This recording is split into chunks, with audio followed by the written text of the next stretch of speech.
I was recently reading a book written by a billionaire who has made 8 different multi-billion dollar companies, and he himself is worth well over $10 billion. So I think if someone knows how to make a billion-dollar company, it might be this guy. And so I really like reading a lot of his and studying a lot of what he produces, both books, podcast interviews, and just things he says in general. And one of the things that stuck out to me was the way that he makes his billion-dollar companies. Because if you've done it multiple times, well, you might think that he's kind of good at picking out billion-dollar ideas, right? So in this video, I am going to show you exactly what I noticed after studying him for years and what took me many years to figure out in terms of how to find a billion-dollar company. Now, a lot of times we as business owners like to think, and definitely in the YouTube sphere, like to look at and see, what's the next big business idea? How can I find a business idea that's big? What's the next big thing? But we're focused on the wrong thing. We're actually focused on ideas. And what is not going to get someone to $1 billion is a bunch of ideas. It's going to generally be one overarching, very large idea. And the thing that stuck out to me is here's the thing that he had in common when he made all of his multi-billion dollar companies. Number one is you have to have a big enough market. And what that means is if you are working in a market that has a total addressable market size of $100 million, which very few markets do, but let's just say that in our case it does. Do you think that you're going to be able to create $1 billion company in a $100 million industry? More than likely, none. So what is a very large market? Ideally a market that is very, very, very, very, very large. And we're talking about in the trillions of dollars. And he actually had a list of all of his business ideas. And what I want to encourage you to do is instead of focusing on what's the business idea that's going to get me to X number of dollars, if you're just starting off or want to create $1 billion company, this is still relevant for you. But let's say that you're just starting off. Getting to your first little idea of like, how do I find success? How do I understand business? I think the best business to start is the one that you are the most familiar with. So if you have familiarity with sending physical products to people in the mail, so that would be like drop shipping, e-commerce, that kind of thing, then you should start that. If you have the most familiarity with providing services, then do that. I will tell you one of the easiest businesses to start is the one that has the lowest money that you have to invest into it. And that's why I have a tendency to prefer to services. I also understand services a little bit better than e-commerce. Now, services can be broken down into different categories like brick and mortar service or go to, truck service. So you're actually going to someone. There's all these types of service businesses, but the ideas that I noticed that he had were things that had a large enough total addressable market. So if you start a local service business, your total addressable market is more than likely going to only be in the millions. Even if it's tens or even hundreds of millions, it's still only in the millions. And all of the markets that he went after in his list of, quote, business ideas for his next billion-dollar company, because he finally exited his last multi-billion-dollar company, and now he's starting his next multi-billion-dollar company. I noticed that he had a very, very big similarity to finding these markets that are just absolutely massive and in the trillions. And so number one is start a big enough market that's in the trillions. Number two is people that will be able to help you in your journey. And this is finding business partners. So an example of that is people who can provide you with capital or money. This is if you're raising capital.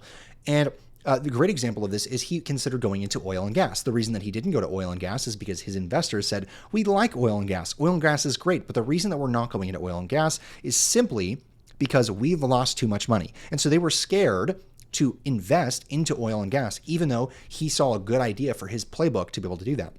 So let's say that you have your big market with a multi-trillion dollar size in it. And so this isn't just thinking locally. This is thinking nationally, internationally, as big as you can make your market. So he's thinking really big and just finding a small chunk of that, even if, quote, small is still a few billion dollars, which if you are attacking a $10 trillion market, yeah, you can make 1% of that is still a substantial business. So the next thing that he had is once he had his big market and he had his team that was willing to go in and invest, give him money to be able to start this, because I told you earlier, starting businesses is not just about like, how do you find the business that's the easiest one to start? It may be about what's the hardest business to do. Because if you do a hard business, that means it has a high barrier to entry and generally has less competition. So that can be a good recipe for finding a multi-billion-dollar business. And the best business is the business with no competition. That's called a monopoly, and that's what governments are in. So I will say, the goal of a business is to eventually become a monopoly. Now, eventually, you will get broken up. So an example of this is Bell. Bell Phone Company was a very large company. They were almost the only phone company, and then they were broken up. Google was almost recently broken up because they were almost became a monopoly. But a monopoly is the go-to. In fact, Peter Thiel talks about this in his book 0 to 1, and this guy is also a billionaire. So I think he knows something about creating a very large total addressable market. But the best market is the one that you can create and that you have a monopoly on.